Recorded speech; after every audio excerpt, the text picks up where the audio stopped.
Just 3 months after the BJP's sweeping victory, it's received 2 clear warnings from its allies and opponents that it cannot afford to ignore. Sharad Yadav of the JDU has said he will replicate the successful Bihar strategy nationwide. The Shiv Sena has warned that if the BJP doesn't heed the lesson of the recent by-elections, it may not win Maharashtra. So as the BJP finds itself caught between the two, we ask, does it need to pause and think carefully?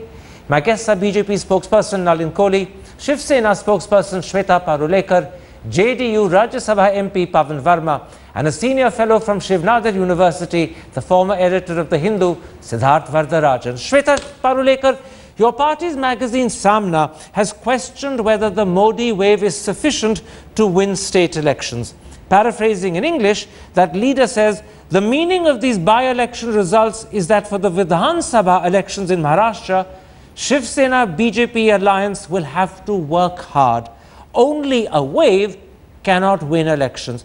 Can you tell me in a little greater detail what exactly is the key point your party magazine is making? First of all, Karanji, let me clarify, it's not the party magazine, it's our daily newspaper called Samna.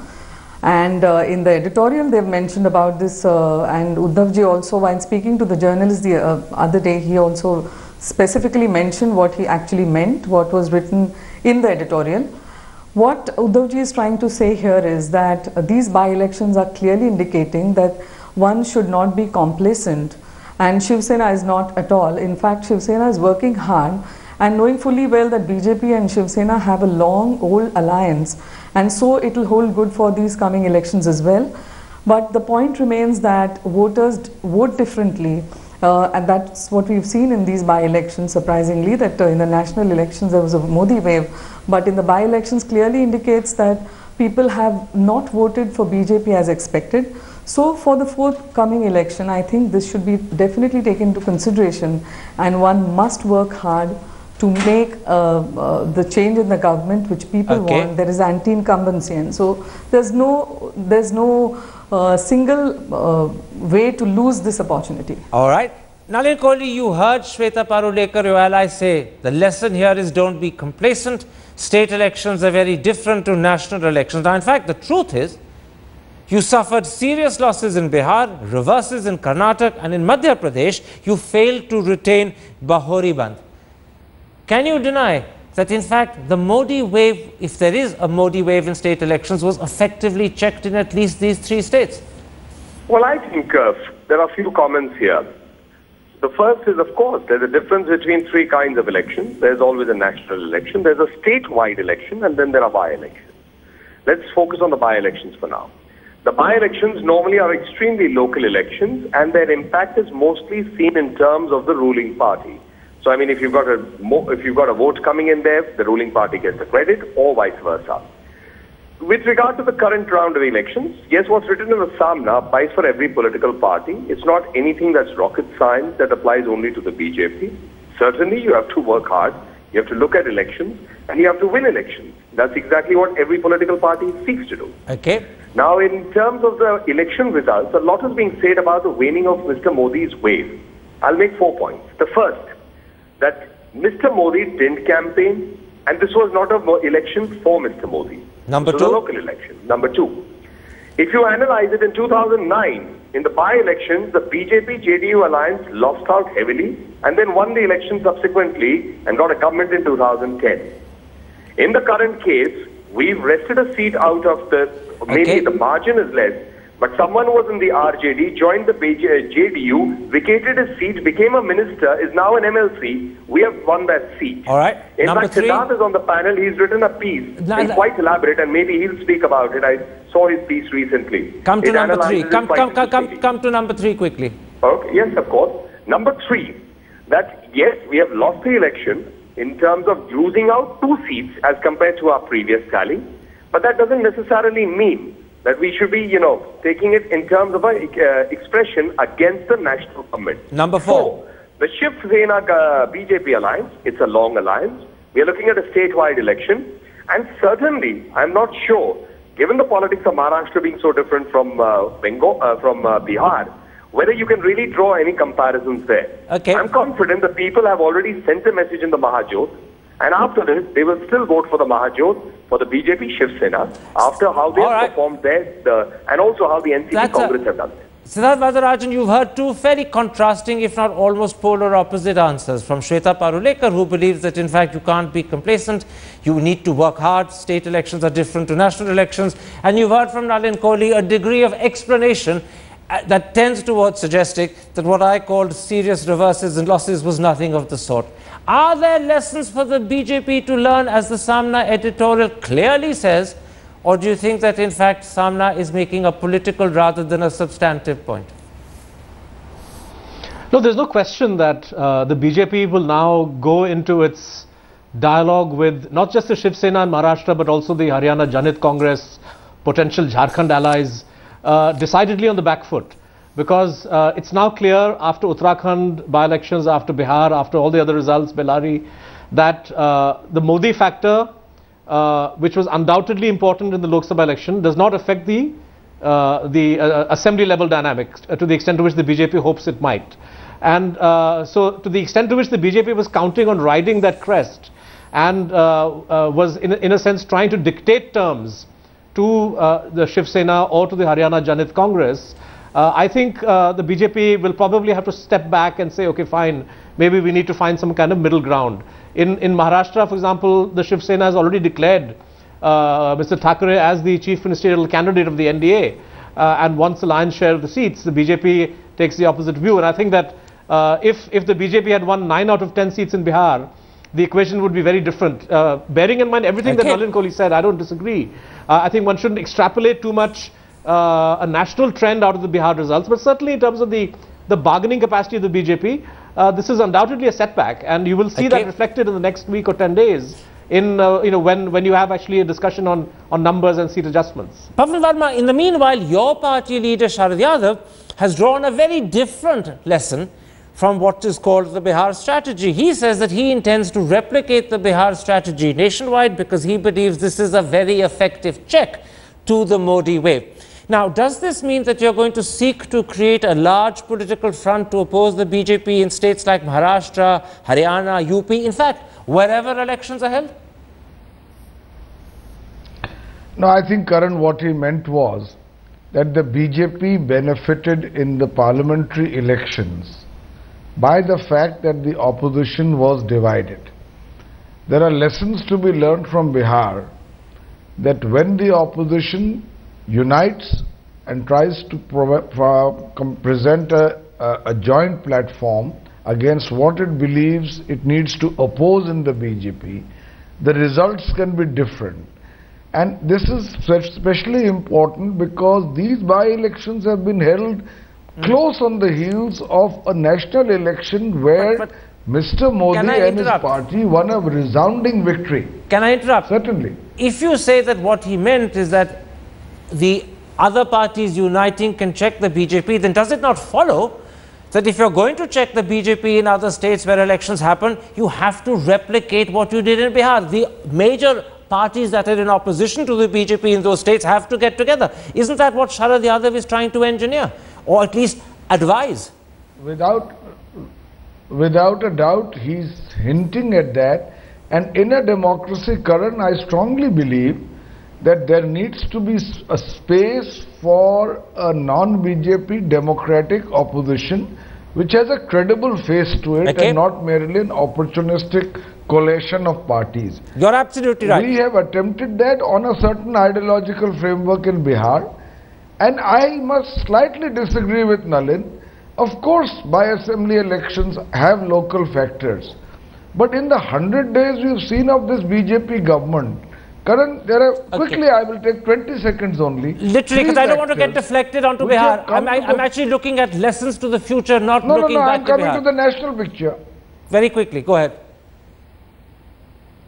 20 seconds. There are 3 or 4 factors which have emerged, which I believe are influencing the voter. One. Firstly, there is a gulf between the extravagant promise and the delivery. Number 2. Secondly, I think that the Republic of Shining India vision of the BJP is at variance with the stark reality of India, which has been ignored by this government and most transparently in the budget. You may be Thirdly, right, but that's a different... Pavan, I'm stopping you because those are not issues that I'm talking about today. I want to talk about lessons that need to be learned. These are wider points. Let's come to them later.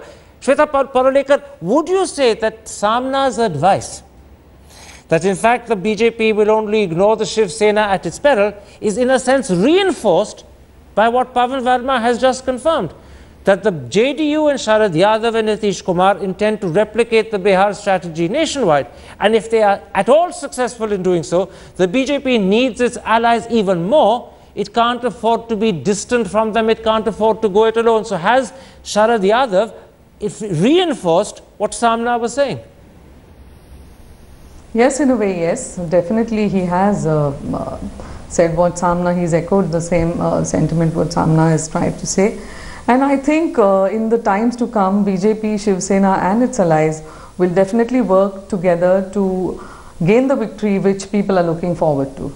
But the danger surely is this, that at the very moment of time when either Sharad Yadav's desire to replicate the Bihar strategy nationwide or your desire and fear that the BJP may want to go it alone, at that same time you have a Mr. Shah who believes he's the architect of the BJP's national victory and that he has the capacity to deliver singly for the BJP in Maharashtra. How much does that worry you? How much does that apprehension concern you?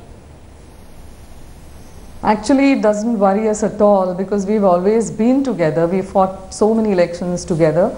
So what Mr. Shah's perception is for the BJP spokesperson to say. But on behalf of Shiv Sena, I definitely would say that Shiv Sena is working very hard. Mr. Uddhav Thackeray, our party president, has come out with a vision document. Our MPs are going all across Maharashtra for the forthcoming elections, and so we are working towards forging a victory in the coming future. Nalin Kohli, Shweta Parulekar may have been a little diplomatic after having begun by saying that in fact the point made by Pavan Verma enforces the advice being given by Samna. But the truth was given to you by Siddharth Vardarajan. Your party in Maharashtra is torn between two poles. One is a desire to go it alone and have your own CM, and the other is to continue with your oldest ally, the Shiv Sena. In a very real sense, Shiv Sena is advising you against going it alone, and Sharad Yadav is indicating to you the costs of going alone. Are you suddenly finding yourself in a state of turmoil? No, I don't think so. As a matter of fact, I don't think I've seen that thing coming across. We've had a long relationship, and BJP, if you look at our history, we really don't walk out on our partners, and the Shiv Sena has been one of our oldest. Even with the JDU, I don't think we picked up, ever moved out of the alliance. Mr. Nitish Kumar chose that for his own reasons. So I don't think there's an issue in there. The bigger question, of course, in the results of Bihar is what Mr. Pavan Verma said. It's really an ideological question. What will the people of Bihar look for in the next election when it comes up next year? Who is it going to be? Mr. Yadav's brand of politics. They may be from the same socialist school, but they aren't exactly following that. And Mr. Nitish Kumar's development. So it's between the old Jungle Raj, or is it between the new development model? And who is going to be that primary face of that thing? So I think the challenge is in Bihar for the alliance there, which has come up to do, not really the BJP. And I don't buy the argument that, this is Mr. Verma may want to wait before he comes up with a measured response after the state assembly election, rather than jump onto a by-election and extrapolate it to the whole nation. You've deflected the argument very cleverly, and I give you a lot of credit for that by talking about Bihar. I was actually talking about Maharashtra. Let me put that point about Maharashtra to Siddharth Vardarajan, because he raised that issue very aptly. Under Amit Shah, the BJP has found the architect of the 2014 victory, and he gets a lot of credit. He's clearly Mr. Modi's closest lieutenant. Do you believe that a confident Modi and Shah could risk differences, maybe even a certain measure of discord with the Shiv Sena over issues like how many seats will each party fight for, who will be the CM? How far do you think they'll push it? Because clearly that is the fear in the Samna leader, and that is the advice that Samna was giving BJP, don't push too hard. But how hard do you think BJP will try? I mean, there will be a game of chicken that's bound to be played. I mean, Mr. Amit Shah is somebody who plays a very hard style of politics. And no doubt negotiations will be tough. The BJP can always point to the MNS as another potential ally, as a bargaining tool. But the biggest handicap that the BJP has is the death, as it were, of Gopinath Munde. So they don't have somebody who can they can credibly project. So I think that at the end of the day, I don't foresee things reaching a situation of a breakdown. I think Nalin Kohli is quite right. In fact, the Shiv Sena is one of the oldest, most stable allies of the BJP. So I don't see a breakup at all on the cards. But the BJP, if it is too demanding, and even if it has its way, might affect the morale of the Shiv Sena. It might affect the extent to which Shiv Sena cadre campaign for BJP candidates and seats where the BJP has the ticket. So I think that these are issues which Amit Shah will have to play very carefully. And the lesson from Bihar clearly is that the BJP needs its allies. It has to woo them, it has to cultivate them, and to a certain extent it has to go the extra mile in order to realize the promise of defeating sitting governments. Pavan Verma, with the other three on the panel tonight, what I'm discussing is the danger of BJP confidence, some would call it overconfidence, tipping over into arrogance, and the BJP as a result making demands on allies that perhaps push them into a corner. But in a very strange way, Mr. Sharad Yadav's decision to replicate Bihar nationwide is actually going to further boost Mr. Modi's confidence, because what you're doing is you're not treating Mr. Modi simply as an opponent, you're treating him as some sort of Superman who can't be defeated unless everyone else gets together to defeat him. So in a very odd, bizarre way, you're actually boosting his confidence and suggesting to him that in fact he may be right in believing there's a huge wave that cannot be stopped unless everyone gets together to stop me. You're doing the opposite to the others, aren't you?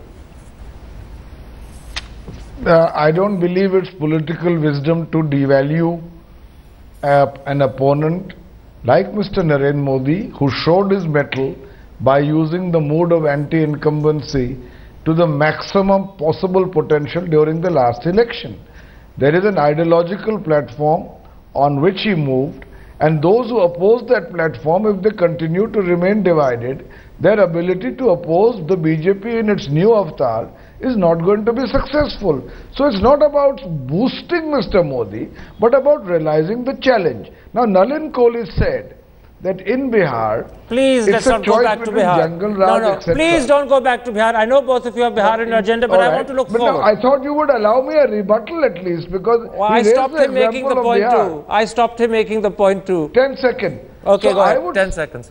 So if you are asking about replication of the Bihar model, it's not a mechanical replication, but certainly a message has gone from Bihar nationwide that when the opposition finds the basis for unity as against the BJP in its new avatar, equations can change. All right. Even so soon after a sweep of the kind that the BJP made in you the got your rebuttal. election. You got your rebuttal. 10 seconds are over. I want to come back to my subject rather than deflect off to Bihar. Shweta Parulekar, you heard a very honest admission from someone who is your opponent, Pavan Verma, that the reality is Mr. Modi is the challenge.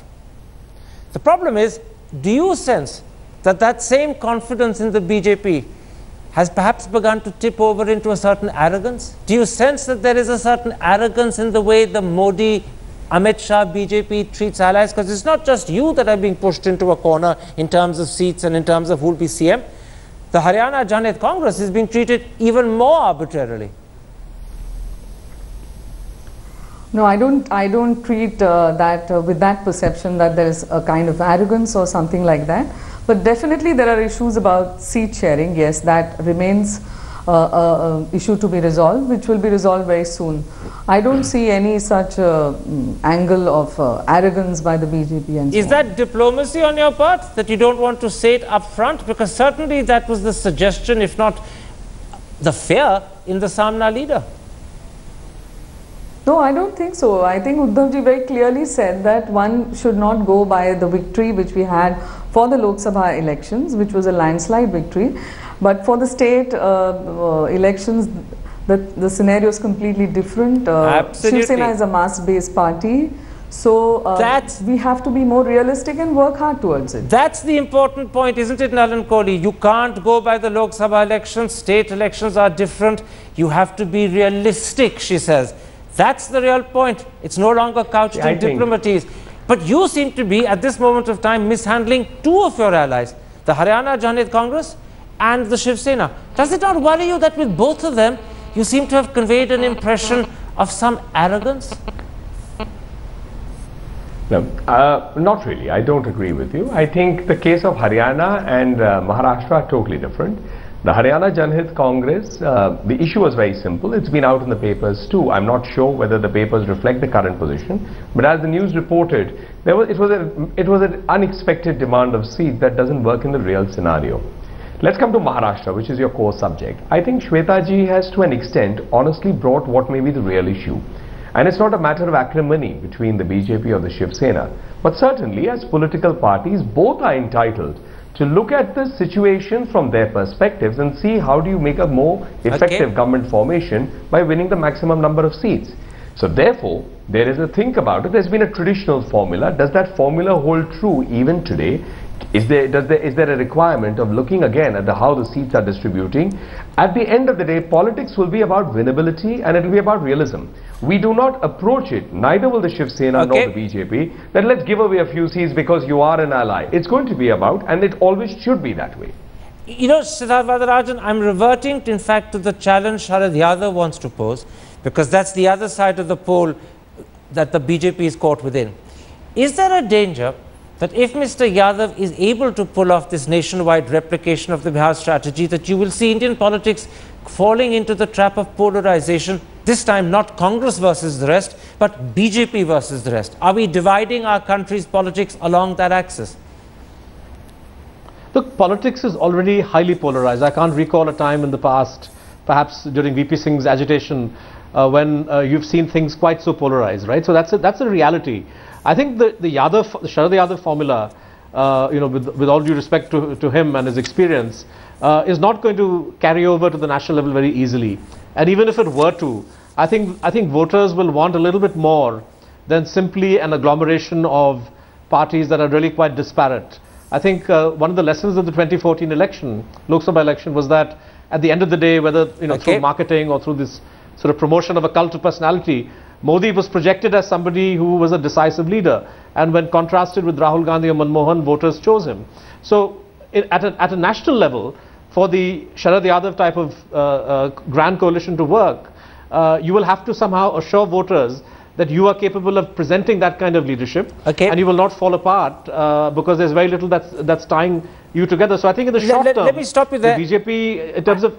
I will stop you there because I think it's only fair in the limited 30 seconds I have. I give Pavan Verma a chance to answer that. What he's really saying, and I'll put it in a nutshell for the audience, is that if you try and replicate nationwide what you succeeded so well in doing in Bihar, how do you get Mamta and the left together? How do you get Mulayam and Mayawati together? How do you convince Naveen Patnaik that he needs to ally with Congress? What he's really saying is that this can be a talking point, but it may not become a reality. And that if it does, it will only be an alliance of convenience, which will always be fragile and brittle and breakable. A quick answer to that concern. I agree with Siddharth that to replicate this on a nationwide basis is not easy. And it can only be done if it has an ideological basis which includes inclusive growth, religious and social harmony, and good governance. The opposition in this country will have its space only when it is able to put all these factors together in a credible manner. The project is not easy, but it's a project which must be attempted, and a beginning has been made in Bihar. All right, I'm going to end this particular episode there. What I'll point out for the audience is that the two polls that we thought we had Mr. Modi in a sense not trapped but constrained between may not quite be as strong as we thought they were when we began the discussion. The Shiv Sena has certainly, at least in its public rhetoric, diluted its sense of concern. Samna was a lot more outspoken and critical, and clearly it seems that the danger of his opponents getting together nationwide may not be quite as real as it sounded this morning when Sharad Yadav talked about it to the papers. Mr. Modi is clearly a lucky man. Fortune may still be on his side. My thanks to all four of my guests for joining me, but watch out. The future of Indian politics is just emerging. There's a lot more to be seen. So if you have been, thanks for watching. Goodbye. Good night.